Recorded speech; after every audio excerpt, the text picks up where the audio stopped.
Now, Katy, you've been working closely with the ICRC and the Netherlands Red Cross on a number of shared value innovation projects. What's the main objective here? I think the main objective from the Philips Foundation is really to, get the best out of each organization. So really more than a partnership, but to integrate our organizations and to learn from each other. From simple things to sharing how you do strategic planning, to procurement processes, but also working in the field together, for example, on health services in the rural Ivory Coast. Now, what's your advice to a fellow private sector firm looking to partner for impact? What are some of the obstacles here and how can they be overcome in practice?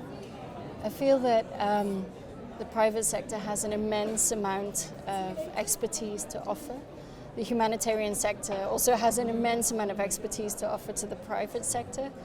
But it's like dating to get married. You need to put a lot of effort in the beginning. You need to court each other. You need to get to know each other. You need to learn to speak each other's language, find that common interest, and that takes time and it takes patience and it does take resources. You do need to have people with the time and the ability to do that. And what's been your experience from the ICRC project? What are some of the problems that you've had to overcome?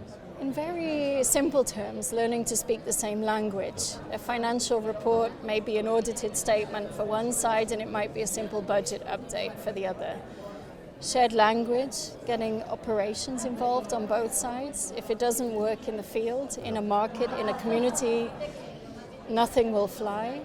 And I think involvement at all levels of both organizations is very important. So this buy-in from management down to the workforce. And in many organizations, just top-down push doesn't work. It needs to be bottom-up buy-in as well. So you need both, top to bottom.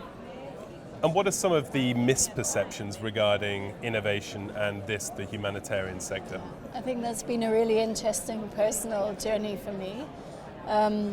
I think the humanitarian sector sometimes feel they need to solve everything on their own, when there's a lot of private sector expertise from the smallest to the largest companies that could help them. There are models that could easily be applied. I think there's still sometimes the perception that private sector is just out for profit and not interested in a broader societal good. And I think there's a perception that the humanitarian sector isn't willing to share innovations and work on innovations together, and my sense is that's changing. And looking ahead, are you seeking to engage with other humanitarian organizations or development organizations, perhaps even in sectors beyond health?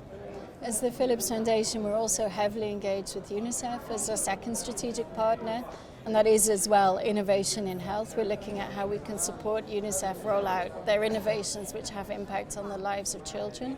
We'll also be looking more at how we can bring in social entrepreneurs and use our expertise in innovation to support them, but it will stay in the field of health at the moment.